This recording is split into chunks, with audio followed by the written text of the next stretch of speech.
Hello বন্ধুরা, আমি অনু update with অনু চ্যানেলে তোমাদের স্বাগত। আমি চলে এসেছি কথা সিরিয়ালের আপডেট নিয়ে। কথা সিরিয়ালে দেখা যাচ্ছে যে লকআপে অন্যান্যরা কথাকে বলতে থাকে যে সত্যি সে ভাগ্য করে এক স্বামী পেয়েছে। স্বামী তার হয়ে কত কথাই না বলছে, কিন্তু কথা তো মনে মনে জানে যে পাচক মশাই তাকে ভালোই বাসে না, আবার কিসের স্বামী। যাই হোক, এভি এখন কথার কাছে আসে, কথাকে বলে দেখলি তো গোবর দেবী, কিছু না কিছু করে বসলি আর আমাকে ওখান থেকে চলে আসতে হলো। তোর কাজ করবার জন্যই তো তুই আমায় রেখেছিস, এই জন্যে আমাকে ফিরে আসতে হলো। এইসব যখন বলতে থাকে তখন কথা বলে ভেবে নিন না আমি ভুলের মাসুল দিচ্ছি, ঋণ শোধ করছি। মনে আছে একবার আপনাকে আমি লকআপে পাঠিয়েছিলাম, ঠিক সেই রকম এখন আমাকে লকআপে থাকতে হচ্ছে। তখন আপনি কতটা কষ্ট পেয়েছিলেন সেটা না হয় আমি এখন বুঝতে পারছি।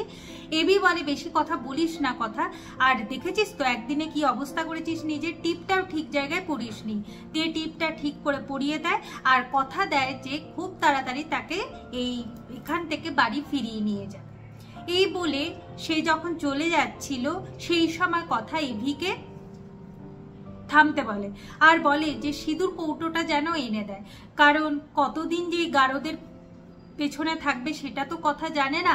আর এটা তো তার অভ্যাস যে সকালবেলায় সে স্নান টান করে সিঁদুর পরে, তাই যদি এটা একটু এনে দেয় খুব সুবিধা হয়। এবি বলে তুই ভুল করছিস কথা, আমি কিন্তু ভালোবাসার টানে এখানে ফিরে আসিনি, কারণ আমি কোনো ইনজাস্টিস সহ্য করতে পারি না, তাই আমি এখানে ফিরে এসেছি। তোর জায়গায় যদি জুনি ঋতুও থাকতো আমি এই কাজটাই করতাম, তাই আমাকে কিন্তু আবার ভুল বুঝে বসিস না যে আমি তোকে ভালোবাসি এই জন্য ছুটে এসেছি। কথা বলে আপনি এটা ভাববেন না, যেহেতু আমার এটা অভ্যাস আমি তাই বলেছি। তবে ঠিক আছে, আপনি যখন এনে দিতে চাইছেন না ঠিক আছে। এই বলে এভি তো চলে যাচ্ছে, কিন্তু তার মন পড়ে আছে সেই কথার দিকে। যাই হোক, এভি তো এরপর নিজের বাড়ি যাচ্ছে। নিজের বাড়িতে গিয়ে তুল কালাম কাণ্ড বাঁধা এভি জানতে চাই HOF এর সামনে দিয়ে কথাকে কি করে পুলিশ অ্যারেস্ট করে নিয়ে গেল, কেন HOF বাধা দিল না, তার জন্যই বিয়েটা হয়েছে, তার জন্য আমি বিয়ে করতে রাজি হয়েছি, তাহলে সে বাধা দিল না? এটা হতেই পারে না। আর মিস্টার সমীর গুহ কোথায়, সে কেন এখানে সই করলো? তোমরা এখনো অব্দি কথাকে চিনলে না? হ্যাঁ মানছি কথা স্টুপিড, একটু বোকা বোকা কাজ করে, কিন্তু সে ঠাকুরের কাজে তার খুব মনোযোগ। সে কোনোভাবেই ঠাকুরের মুকুট চুরি করতে পারে না। আমি এইটুকু হলেও কথাকে চিনেছি, তোমরা কথাকে চিনলে না? কোথায় সমীর গুহ কোথায়? এরপর সমীর গুহ আসে, বলে আপনি আর কতদিন স্পাইনলেস হয়ে থাকবেন বলুন তো?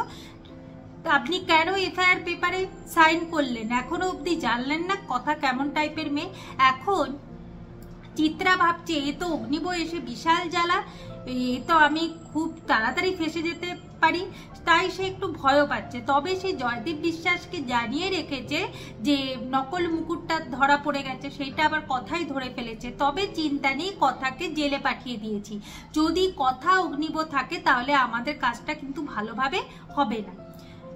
তা বলা সত্ত্বেও চিত্রার মনের মধ্যে একটা ভয় তো কাজ করছেই, যেহেতু এভি ফিরে এসেছে আর কথায় এভি একসাথে থাকলে যে কোনো অসাধ্য সাধন করতে পারে, তাই চিত্রা একটু ভয় পাচ্ছে। তবে বন্ধুরা চিন্তার কিছু নেই, মুকুটটা যার কাছে আছে সেও হলো এই বাড়িরই মানুষ, কিন্তু কে তাই তো জানতে ইচ্ছা করছে। সে হলো এভির মা।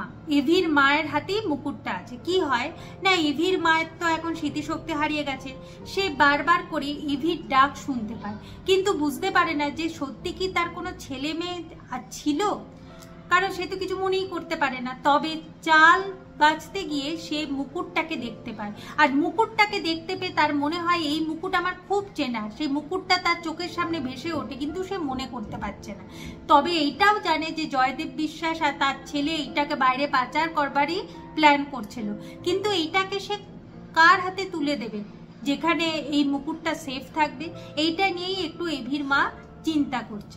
তবে চিন্তা নেই, এভি খুব তাড়াতাড়ি এই মুকুটটা পেয়ে যাবে আর কথাকেও খুব তাড়াতাড়ি নির্দোষ প্রমাণ করতে পারবে। আগামী পর্বে দেখা যাচ্ছে যে এভি আবার কথার কাছে গেছে, বলে কিনা লয়ার ঠিক হয়ে গেছে, তবে লয়ার যা যা বলবে সেটাই যেন কথা বলে, এক্সট্রা পাকামো যেন না করে, এই বলে সে কথার হাতটা ধরে। আর এভি আর কথা একে অপরের দিকে তাকিয়ে থাকে। প্রত্যয় সেটা দেখে একটু লজ্জা পায়, তাই মুখটা সে ঘুরিয়ে রাখে। এভাবে আজকের পর্বটা শেষ হয়ে যাচ্ছে। আশা করি আজকের পর্বটা তোমাদের ভালো লাগবে। ভিডিওটা দেখবার জন্য আর আপডেট উইথ অনু চ্যানেলের পাশে থাকবার জন্য অসংখ্য ধন্যবাদ।